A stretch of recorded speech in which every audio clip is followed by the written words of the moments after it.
अगर let's suppose हमने जुल्म किया है तो गुस्सा तो आएगा। पाकिस्तान का इमेज या इत्मीनान इतना ही कम है कि मतलब हम वो इस वजह से नहीं मिल रहे कि ये फिर गद्दारी करेंगे। पहले भी इसका मतलब हमने गद्दारी की है। इस कौम ने फातिमा जिना जो बानी पाकिस्तान की बहन थी और वो भी बानी मादरे मिल्लत कहा जाता मादरे मिल्लत थी, उनके खिलाफ हमने नारे लगवाए हैं गद्दारी के। तो तालिबान तो बहुत दूर की बात है, जो हमारे मोहसिन थे बानी पाकिस्तान, उसके खिलाफ हमने नारे लगवा दिए गद्दार हैं गद्दार हैं। अब बोले तो तालिबान तो फिर दूर की बात है। ठीक है। फिर हमारा जब मुफाद था तो हमने अपनी जमहूरी हुकूमत ख़त्म करके फंडिंग के बेस पे हम मार्शल लॉ ले आए, सिर्फ इसलिए कि इस खित्ते में जंग होनी थी। 10 साल जंग हुई ज़िया-उल-हक के दौर में। हमने रशिया से जंग लड़ी है।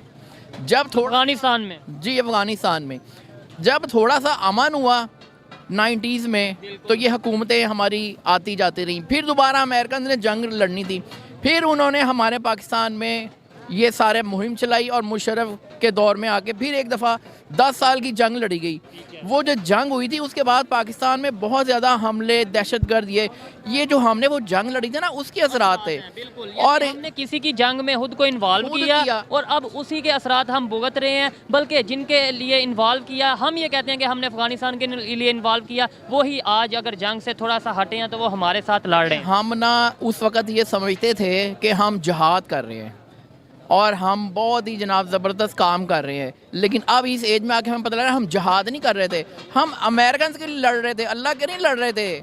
हम डॉलर्स और फंडिंग के लिए लड़ रहे थे। आप और मैं, नियत हमारी बता ये दिया हमें, ज़ाहिर बात है जो बताया जाएगा हम तो वही समझेंगे, जो बच्चे को बताया जाएगा वही समझेगा, लेकिन उसके पीछे क्या हो रहा है जिहाद के नाम पे। वालिद साहब मुझे कहते थे कि ये बाजी है, ये इंटरनेशनल ताकतों की हैं, और मैं दुआ करता था कि या अल्लाह मेरे वालिद को हिदायत अता फरमा, ये मुझे जहाद से रोक रहे हैं, मुझे जहाद पे जाना है। लेकिन अब मुझे समझ आ रही है कि उनका विजन ठीक था। मैं करंटली मीडिया में गुम होके मैं इसको जहाद समझ रहा था। बेसिकली ये जहाद नहीं था, ये अमेरिकन की लड़ाई थी जो हम इंसानियत के खिलाफ, ये मतलब ये है कि खुली जंग थी। बिल्कुल ऐसी है। हमें रशिया के खिलाफ बिल्कुल भी नहीं लड़ना चाहिए था, हमें उससे दोस्ती करना चाहिए थी। आज हम उससे दोस्ती के लिए तरस भी रहे हैं, लेकिन वो दोस्ती के लिए हमें इतना भाव नहीं ही दे रहा। मतलब कभी हम कहते हैं रशिया से आए लेंगे, लेकिन वो कहते हैं ठीक है। इमरान खान साहब को ऑफर की थी, लेकिन इसके अलावा हमें वो इतना इमरान खान साहब तो अब आए हैं ना। ये वाली बात मियाँ मोहम्मद नवाज शरीफ साहब ने बहुत पहले रशिया के साथ वो चले गए थे। मियाँ साहब को सज़ा इसी बात की मिली थी कि उन्होंने पाकिस्तान, तुर्की, रशिया, चाइना, ये एक नया ब्लॉक बना रहे थे। इस चीज़ की उनको सज़ा मिली है, जिस वजह से उनको पीछे हटना पड़ा और ये सारे उन्होंने जुल्म झेले। उसकी वजह ये है कि जब कोई भी प्रोजेक्ट पाकिस्तान में लॉन्च किया जाता है ना, तो 5-10 साल लगते हैं, एंकर्स बनाए जाते हैं, टीवी चैनल्स बनाए जाते हैं, पूरे मुल्क की एक हवा बनाई जाती है। उस प्रोजेक्ट को स्टार्ट करने से पहले पिछले 4 साल 5 साल पहले उसकी मेहनत की जाती है। अब ये इमरान खान का प्रोजेक्ट था, 2010 में शुरू हुआ था प्रोजेक्ट, और हमारे एक जनरल साहब 2018 में एक रिटायर्ड जज को कहते हैं कि अगर आपने फ़ैसला सही दिया तो हमारी 2 साल की मेहनत ज़ाया हो जाएगी। तो अब आप देखेंगे ये प्रोजेक्ट 10 से शुरू हुआ था, 18 में कामयाब करने के लिए, और उस प्रोजेक्ट का मेन मकसद था हमारे गवादर को रोकना। इस टाइम जो हमारा गवादर था ना, वो पूरी वर्ल्ड का सबसे बड़ा प्रोजेक्ट था, जिसको तबाह कर दिया गया। ये जो बात कर रहे हैं, मैं तो काफ़ी हद तक इसे समझ रहा हूँ। बहुत से लोग इस चीज़ पे मतलब एग्री भी करते हैं और बहुत से लोग डिसएग्री भी करते हैं, लेकिन बहुत गहरी बात है ये कि लॉन्च किया जाता है यहाँ पर लोगों को, यहाँ पर लीडर बनते नहीं, लीडर लॉन्च किए जाते हैं। ये इनकी ये राय है और मैं इस चीज़ को समझ सकता हूँ। ये बताएं, अफगानिस्तान के साथ रिलेशन कैसे बेहतर कर सकते हैं? बांग्लादेश के साथ हमारे रिलेशन ख़राब, ईरान के साथ हमारे रिलेशन ख़राब, इंडिया के साथ हमारे रिलेशन ख़राब, यानी हम सारे हमसे नाराज़। क्या हमारी कोई खामी है या सारी खामियां हमारी हैं? हमारी खामी है, हमें मुखलिस होना पड़ेगा, ईमानदार होना पड़ेगा। हमें ईमानदार होना पड़ेगा, कुरान और सुन्नत पे अमल करके दिखाना पड़ेगा। जब हम अंदर से एक अच्छे मुसलमान बनेंगे, तालिबान भी हमारे दोस्त बन जाएंगे, हर कोई हमारा दोस्त बन जाएगा, पूरी दुनिया हमारे साथ हो जाएगी। शर्त ये है कि हमें अपनी मैट्रिक से हमारा जो बच्चा है ना, वो एक मुफ्ती और वो एक आलिम उठे, और जब वो आगे चले तो वही एक सरबराह बने, एक इदारे का सरबराह बने, एक पुलिस आपको इंस्पेक्टर नहीं हो। लगता कि अब जदीद दौर है, मुफ्ती और आलम जब बनेंगे और वो जिस तरह से हमारे मदरसे हैं, आपको भी पता है कि जब आपको पता है कि मदरसों में जिस तरह की तालीमात दी जाती हैं तो वो मदरसे ये नहीं होंगे जो हम आज देख रहे हैं। लम्स यूनिवर्सिटी में वो बनेंगे, वो पंजाब यूनिवर्सिटी में मुफ्ती और वो आलिम बनेंगे, वो इंजीनियरिंग यूनिवर्सिटी में बनेंगे, वो ये जो फंडिंग बेस्ड मदरसे होते हैं इन पे नहीं बनेंगे। और उनके जो प्रोफेसर्स होंगे वो भी एटलीस्ट कम से कम पीएचडी होने चाहिए। हज़रत मोहम्मद सल्लल्लाहु अलैहि वसल्लम पर पीएचडी हो, हज़रत अली पर पीएचडी हो, हज़रत उमर पे पीएचडी हो। उस पे जो पीएचडीज होंगे वो जो आगे तालीम देंगे वो चलेंगे। आप और मैं जो तालीम देंगे वो नहीं चलेंगे। हम नहीं चलेगी। ज़बरदस्त, अच्छा लगा बात कर। ये पूरा एक हमारे मुल्क में पूरी एक तहरीक की सूरत में, ये एक इनकलाब की सूरत होगी, लेकिन वो इनकलाब सड़कों पे नहीं होगा। मैं दुआ करता हूँ, यकीन माने मैं दुआ करता हूँ अल्लाह ताला से कि वज़ीर तालीम बनाए।